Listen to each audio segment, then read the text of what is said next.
saya Nadia Omara. Jangan lupa kalian subrek channel ini ya. Channel Karam Kali Aja Seram. Jangan lupa juga kalian like, komen, dan share. Terima kasih.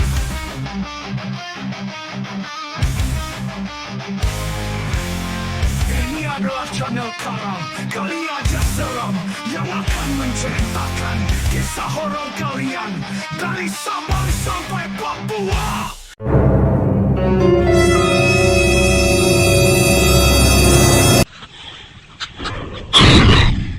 Kali Aja Seram.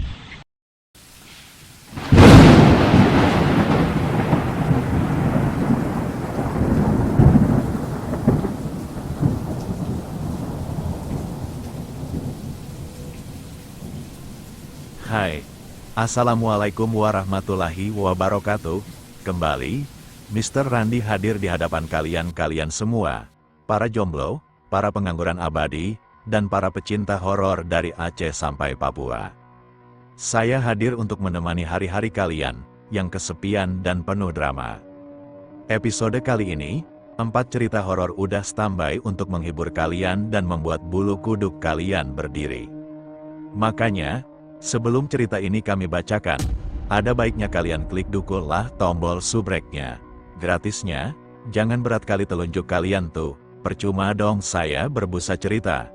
TPTDK kalian subrek, dan buat yang punya cerita horor, bolehlah kalian kirim ke WA kami 082283998955, biar nanti kami bacakan di channel Karam Kali Aja Seram. Pasang hands free, matikan lampu, tutup jendela, siapa tahu ada kepala nongol di sana. Selamat mendengarkan.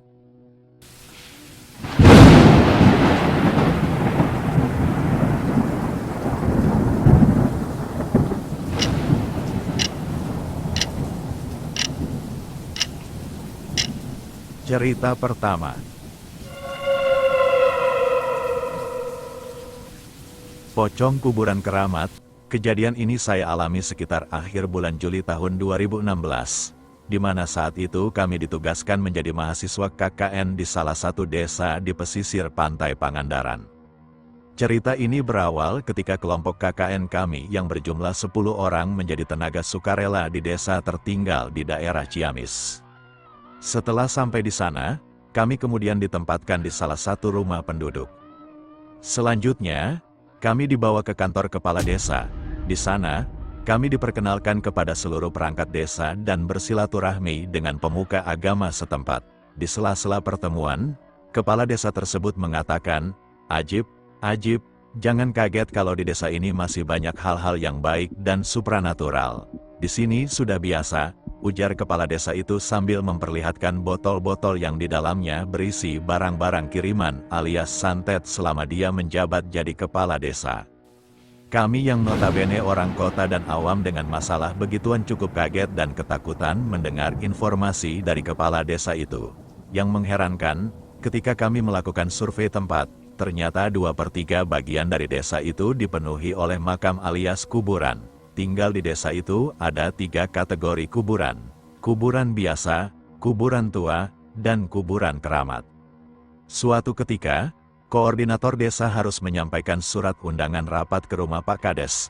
Jaraknya sekitar 2 jam perjalanan dengan menggunakan ojek. Rumah Pak Kades berada di puncak gunung yang harus ditempuh dengan melewati hutan pinus yang cukup lebat, yang kata penduduk setempat, cukup angker. Setelah menyampaikan surat dan berbincang-bincang sejenak, teman kami yang mengantar surat pun pamit pulang. Di tengah perjalanan, tukang ojek itu pun mengobrol dengan teman kami. "Dan kalau Aden lagi KKN, takut sama hantu enggak?" tanya tukang ojek. Ditanya seperti itu, temanku menjadi heran dan sedikit ketakutan. Pak, jangan ngomong begitu." Enggak dong, kan terang. Kalau Bapak sendiri takut gak sama hantu?" tanya temanku. "Di sini sudah biasa, dan itu di sebelah kanan dan kiri kan kuburan keramat semua," kata si tukang ojek yang sepertinya sudah terbiasa dengan hal-hal yang aneh. Tak sampai 10 menit setelah obrolan mereka, tiba-tiba mesin motor itu mati.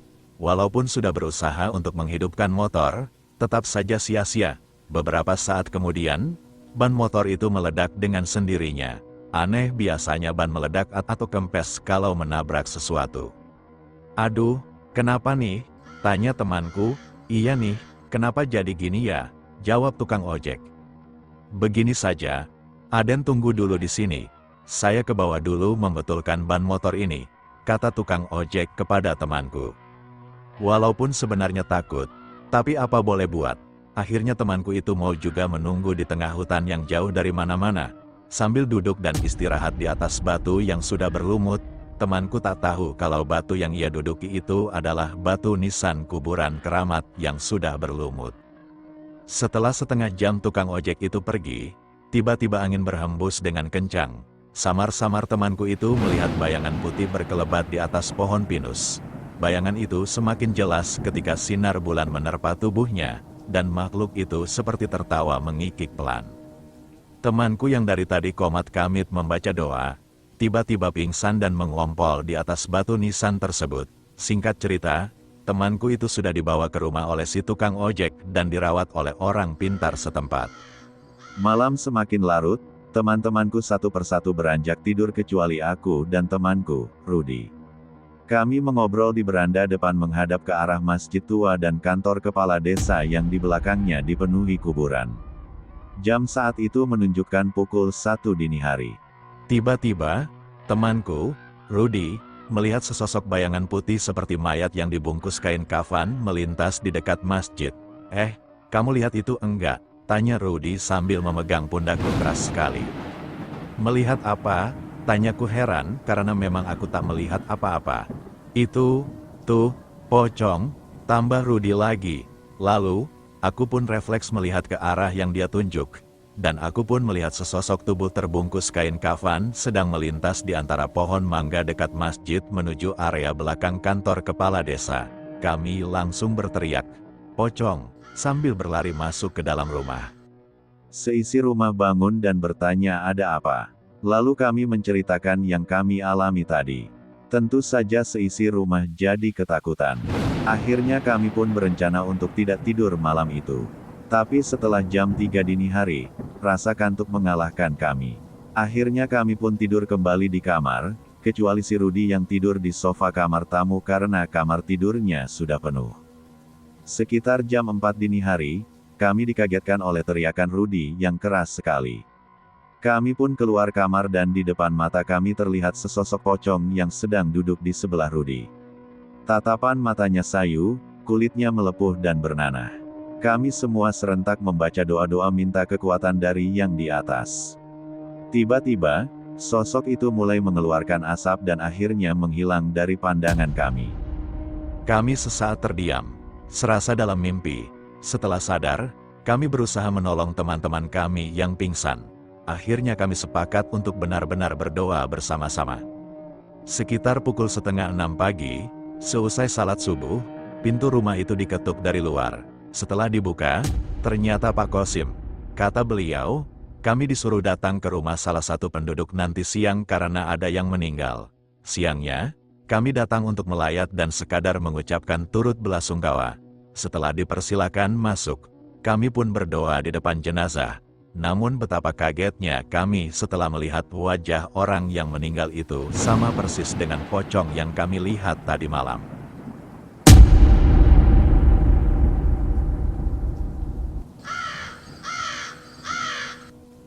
Cerita kedua.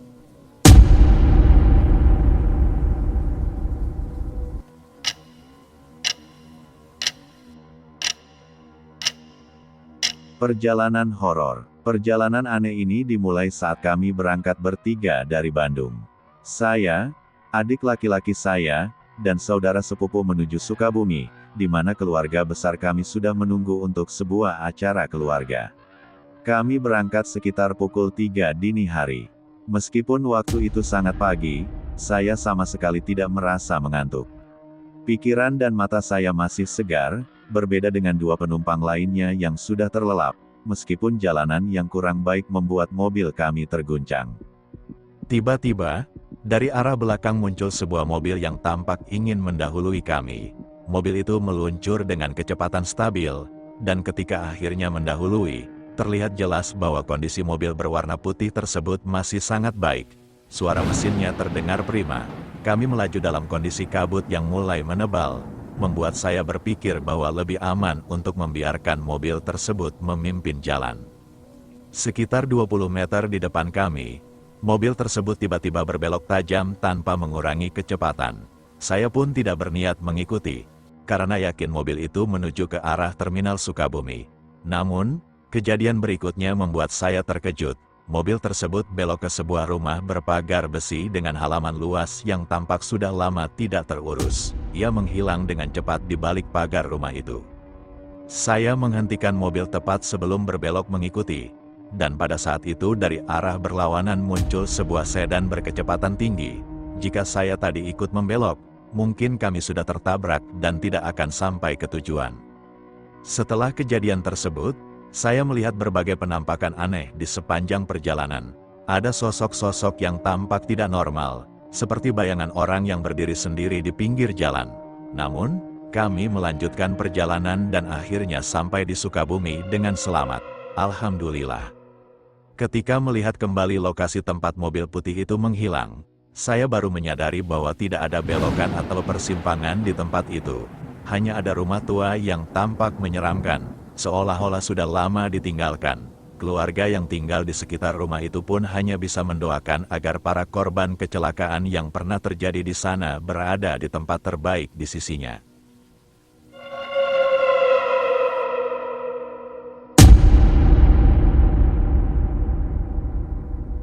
Cerita ketiga.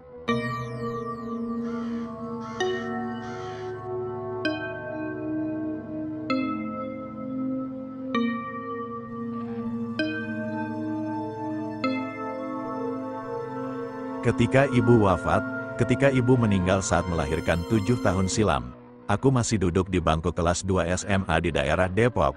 Aku memiliki seorang sahabat dekat yang mempunyai seorang adik perempuan berusia 5 tahun. Saat itu, ibunya pun sedang mengandung dan sudah waktunya untuk melahirkan. Pada hari Rabu, sepulang sekolah, kami naik angkot. Sahabatku mendapat telepon dari kakak pertamanya yang memberi kabar bahwa ibunya sudah melahirkan. Kami pun segera turun dari angkot dan naik motor bertiga menuju rumah bidan. Perjalanan yang cukup jauh itu memakan waktu kurang lebih 1 jam. Sesampainya di sana, suasana sudah ramai. Saudara-saudara sahabatku memenuhi ruang bersalin, dan tangis haru menyelimuti ruangan. Innalillahi wa inna ilaihi rojiun. Ibunya telah berpulang ke pangkuan Allah SWT. Tak lama kemudian, saudara sahabatku datang dengan membawa susu formula. Ternyata adik sahabatku selamat dan sehat. Bayi laki-laki itu memang diidamkan oleh almarhumah, namun sayangnya beliau meninggal saat melahirkannya. Singkat cerita, jenazah ibunya dibawa pulang ke rumah karena hari sudah semakin sore. Setibanya di rumah, aku berusaha untuk membuat sahabatku tetap tegar dan tabah atas semua yang telah terjadi. Beberapa waktu kemudian, jenazah sudah dimandikan, dikafani, disolatkan, dan diberi wangi-wangian.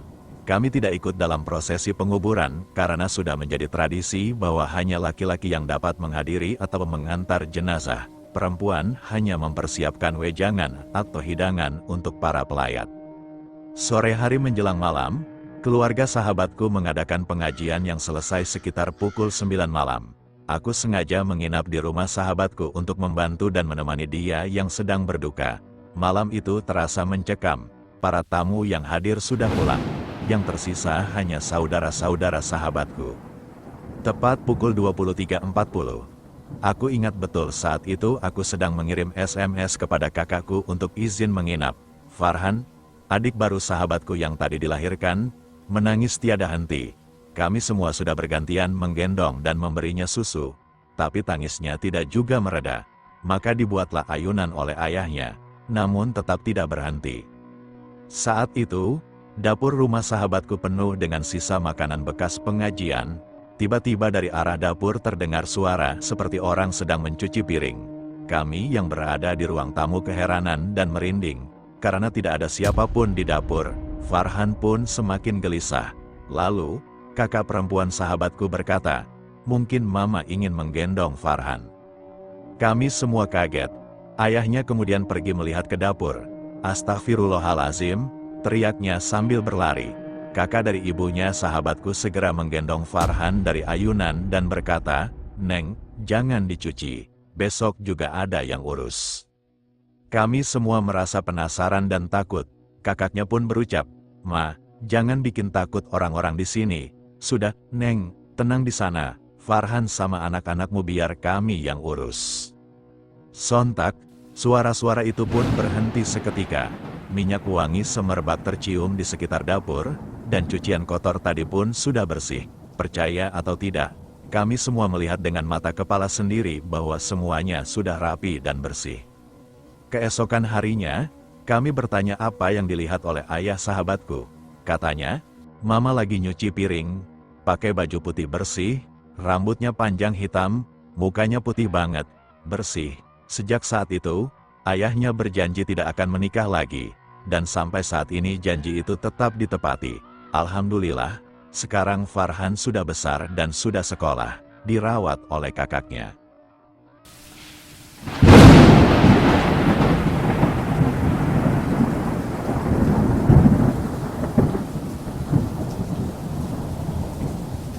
Cerita keempat.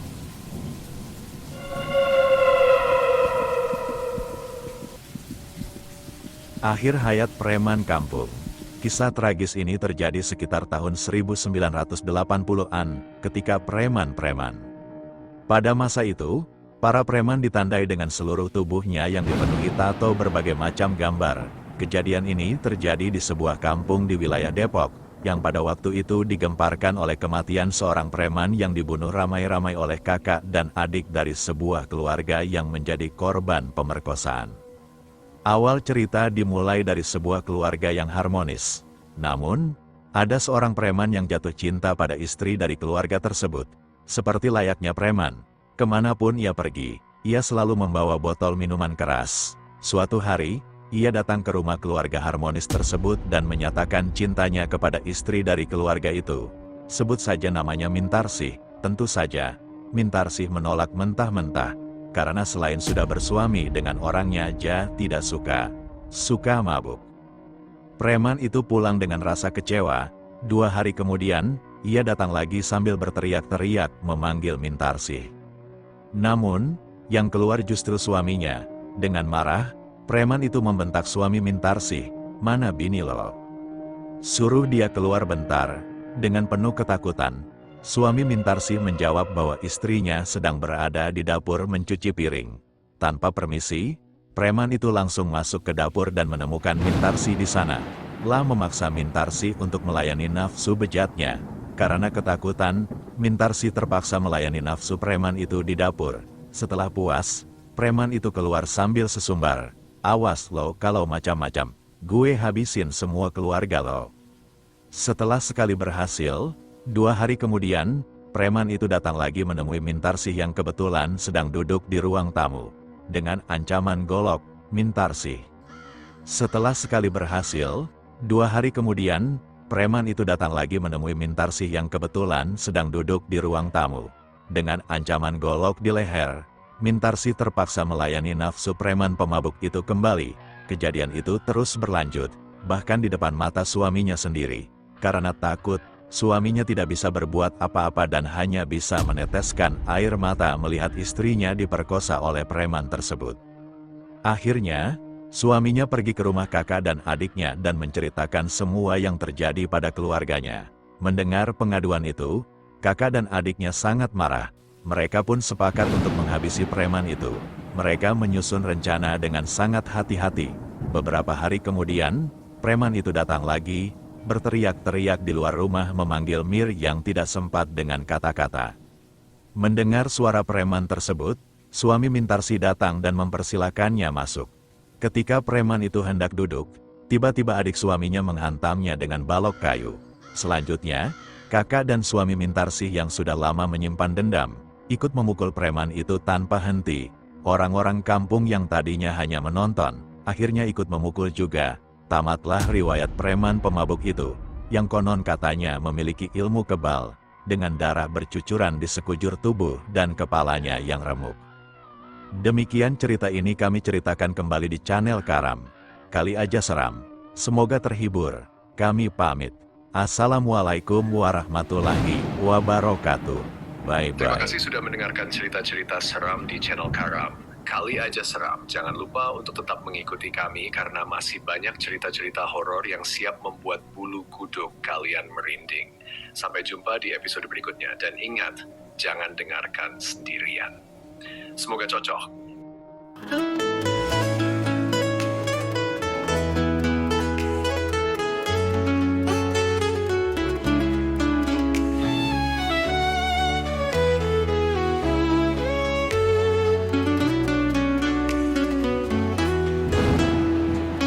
Anak zaman kini lah mabuk dek nenggok HP.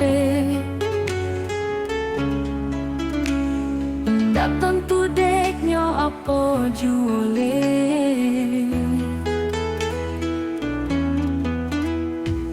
Anak zaman kini lah bilang nyoke HP.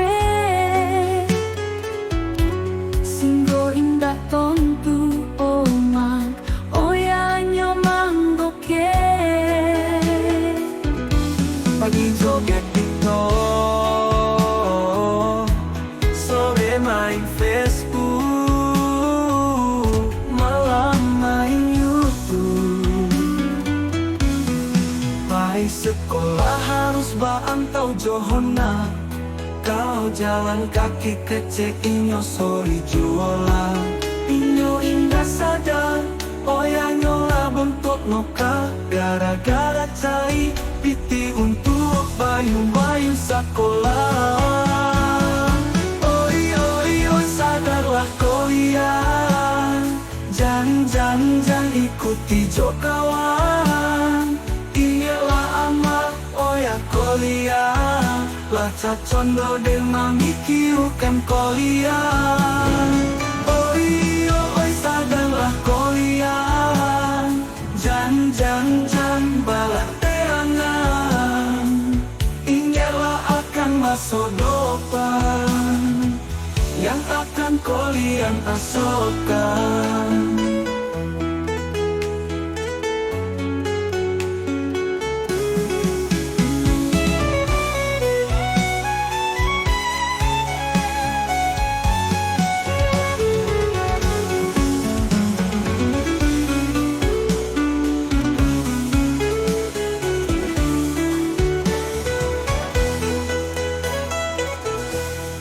Pai sekolah harus baantau johona, kau jalan kaki kecil inyo sorry jualan.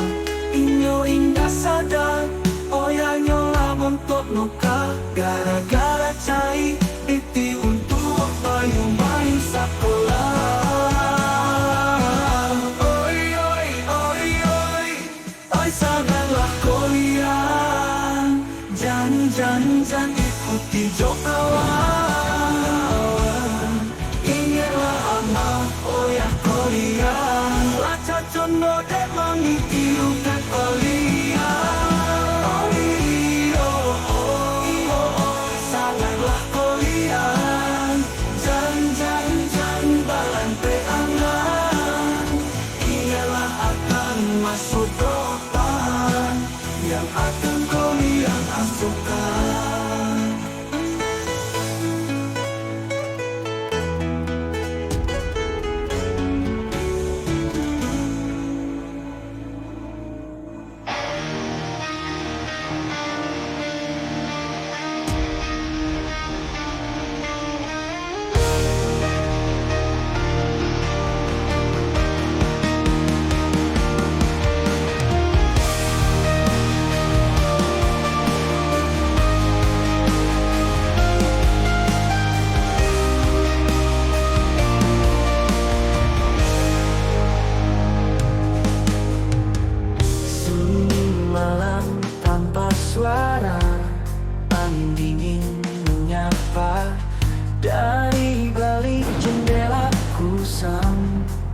Bayangan hitam melintas, hantu di dalam mimpi, mengintai tanpa henti. Malam ini aku tak sendiri, Ada dia bayangan sepi. Ketika bulan sembunyi dalam gelap, ku tak bisa lari. Langkah berat menghantui di lorong sunyi yang